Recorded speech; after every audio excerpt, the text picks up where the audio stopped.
Assalamualaikum warahmatullahi wabarakatuh. Perkenalkan, nama saya Junianti, NIM D01200021 dari PGSD Reguler A Universitas Nahdlatul Ulama Kalimantan Barat. Nah, di pertemuan kali ini kita akan membahas tentang pelaksanaan membaca dan menulis di kelas 2. Pelaksanaan membaca dan menulis di kelas 2 sudah terlaksana dengan baik. Membaca merupakan salah satu jenis kemampuan berbahasa tulis yang reseptif. Tahap-tahap membaca pada hakikatnya terdiri atas 5 tahapan, yaitu yang pertama, mengidentifikasikan pernyataan tesis dalam kalimat topik. Yang kedua, mengidentifikasikan kata-kata dan frasa-frasa kunci. Yang ketiga, mencari kosakata baru. Yang keempat, mengenali organisasi tulisan. Yang kelima, mengidentifikasi teknik pengembangan paragraf. Menulis merupakan kegiatan dalam rangka berkomunikasi dengan manusia lain untuk menyampaikan gagasan dalam bentuk pesan melalui bahasa tulis. Lambang bahasa. Pengajaran membaca menulis pemula di kelas 2 dibagi menjadi 2 tahap, yaitu membaca menulis pemula tanpa buku, membaca menulis pemulaan dengan buku. Mampu membaca huruf, suku kata, paragraf, berbagai bacaan, denah, tata tertib, pengumuman, kamus, ensiklopedi, serta mengapresiasi dan berkreasi sastra melalui kegiatan membaca hasil sastra berupa dongeng, cerita anak-anak, cerita rakyat, prosa, syair lagu, pantun, dan drama anak. Kompetensi membaca juga diarahkan mengembangkan budaya bangsa. Kemampuan berbahasa siswa dapat dilihat dari aspek, yaitu mendengar, berbicara, dan menulis. Yang B, kesulitan yang dialami peserta didik saat belajar membaca dan menulis. Yang ke-1, kurang mengenali huruf. Yang kedua, belum bisa memahami makna kaya. Huruf kapital atau huruf besar merupakan huruf yang berukuran dan berbentuk khusus, lebih besar daripada huruf biasa. Biasanya digunakan sebagai huruf pertama dari kata pertama dalam kalimat. Huruf pertama, nama diri dan sebagainya seperti A, B, H. Mudahnya huruf kapital adalah huruf yang ditulis dengan huruf besar. Kekayaan sejati akan berarti kala jiwa kita merasa berlebih, menikmati keberlimpahan rahmat-Nya dan tiada terputus. C. Faktor yang menyebabkan peserta didik kesulitan membaca dan menulis. Yang pertama, pengaruh model mengajar guru dan kemampuan guru. Nah, dari sini, jika kita adalah seorang guru, kita harus memberi pengajaran yang efektif di dalam kelas, memberi kenyamanan kepada siswa, memberi penjelasan yang membuat siswa itu paham apa yang sedang kita jelaskan. Nah, jika kita tidak memberi kenyamanan di dalam kelas, maka menyebabkan peserta didik kesulitan membaca dan menulis di dalam kelas. Yang kedua, ada lemahnya kemampuan mengingat.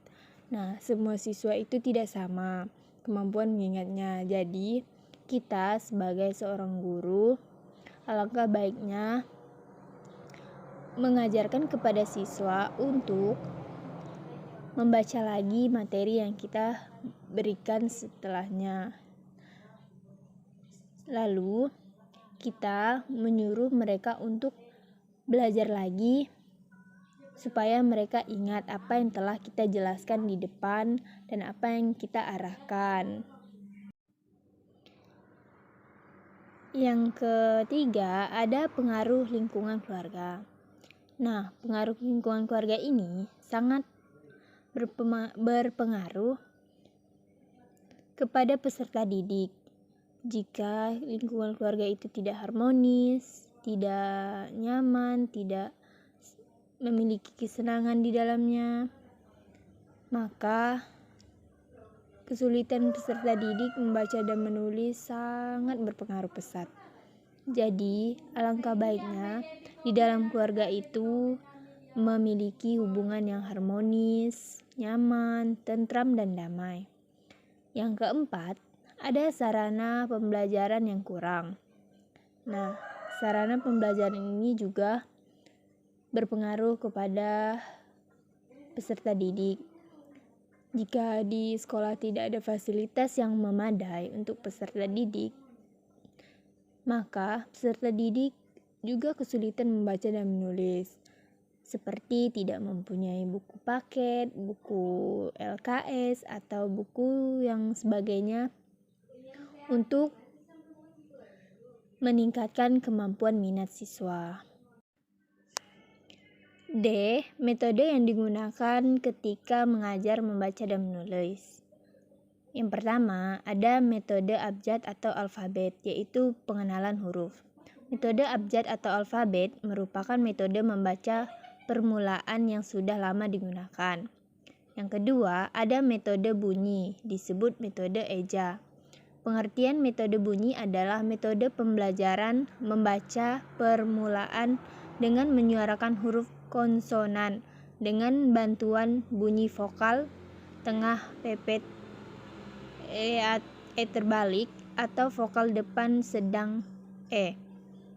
Yang ketiga, ada metode suku kata, yaitu mengenal suku kata kemudian dirangkai menjadi kata dan kata menjadi kalimat. Metode suku kata adalah metode yang melalui pengajaran membaca permulaan dengan menyajikan kata-kata yang sudah dirangkai menjadi suku kata. Kemudian suku-suku kata itu dirangkai menjadi kata yang terakhirnya merangkai kata menjadi kalimat. Upaya yang ditempuh guru dalam mengatasi kesulitan belajar membaca dan menulis. Guru perlu mengembangkan kemampuan untuk dapat menggunakan media-media pembelajaran yang menarik dan dapat memberikan kemampuan membaca dan menulis pada anak. Media pembelajaran adalah segala sesuatu yang dapat digunakan untuk menyampaikan pesan atau informasi dalam proses belajar mengajar sehingga dapat merangsang perhatian dan minat siswa untuk belajar. Yang pertama, ada dasar penggunaan media. Media pembelajaran dapat digunakan untuk menciptakan kondisi belajar yang nyata. Dengan media pembelajaran, pesan yang abstrak dapat diubah menjadi pesan yang beton. Misalnya, guru menyampaikan pesan tentang teknik membaca scanning. Ketika guru hanya menjelaskan, maka siswa akan kesulitan memahami teknik membaca scan. Yang kedua, ada manfaat media pembelajaran. Yang ketiga, ada memilih media pembelajaran. Yang keempat, ada manfaat memilih media pembelajaran. Dan yang kelima, ada prinsip-prinsip pengembangan media. F. Mengelola ruang kelas untuk mendukung literasi di kelas. Ruang kelas perlu diperkaya bahan-bahan teks, di antaranya karya-karya peserta didik berupa tulisan, gambar atau grafik, dan poster-poster terkait pembelajaran. Pengertian literasi sekolah dalam konteks GLS adalah kemampuan mengakses, memahami, dan menggunakan sesuatu secara cerdas melalui berbagai aktivitas antara lain membaca, menulis, menyimak, menulis, dan atau berbicara. Karya-karyanya seperti 1. Karya-karya peserta didik berupa tulisan, gambar, atau grafik. 2. Poster-poster yang terkait pelajaran, poster buku, poster kampanye membaca, dan poster kampanye lain yang bertujuan menumbuhkan cinta pengetahuan. Yang ketiga, dinding kata, papan buletin. Yang keempat, label, nama-nama peserta didik atau setiap benda di ruang kelas mainan alfabet. Yang kelima, jadwal harian, pembagian kelompok tugas kelas. Yang keenam, surat, resep, kupon, clipping, foto, kegiatan peserta didik.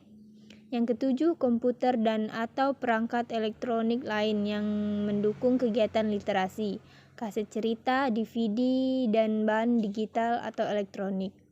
Yang ke-8, buku dan sumber informasi lain seperti koran, majalah, buletin.